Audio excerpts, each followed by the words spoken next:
Për të dytin vit radhazi në Gjirokastër ka nisur funksionimi qendra shëndetësore verore. Me 2 mjek dhe 3 infermier, ajo gjatë gjithë sezonit do të përgjigjet emergjencave shëndetësore të turistëve, por edhe banorëve vendas. Të vit qendra është vendosur në zonën e quajtur Bashkëteja e Teqes, shumë pranë pazarit karakteristik ku edhe lëvizja e turistëve është më e lartë.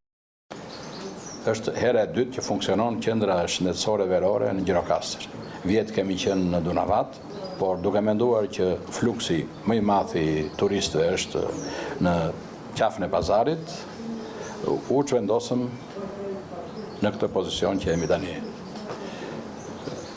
Personeli është zgjedhur nëpërmjet aplikimit online e hapur nga Ministria dhe janë 2 mjek dhe 3 infermere, të cilët shërbejnë 24 orë në 7 ditë të javës.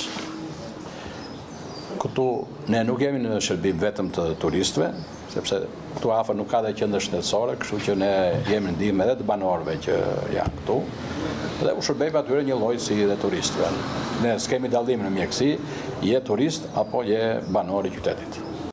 Që prej fillimit të qershorit, kjo qendër ka ofruar shërbime shëndetësore për 70 persona.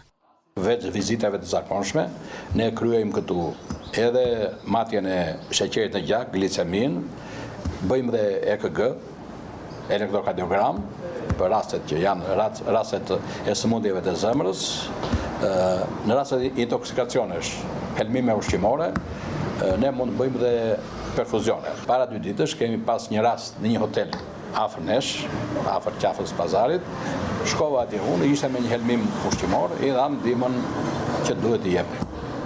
Për çdo gjë që kemi, veç rasteve që ne paraqesim këtu, që thash, matjen e sheqerit në gjak, matje tensioni, bërjen e serumeve të sëmurëve që janë. Në rast se kemi raste të rënda, ne jemi në bashkëpunim me urgjencë kombëtare shqiptare dhe ata vinë dhe i çojmë në një qendër më të kualifikuar që është Spitali Gjirokastër. Gjatë sezonit të 2025-s, qendra shëndetësore verore në Gjirokastër u dha ndihmë 600 personave në raste të ndryshme emergjencash.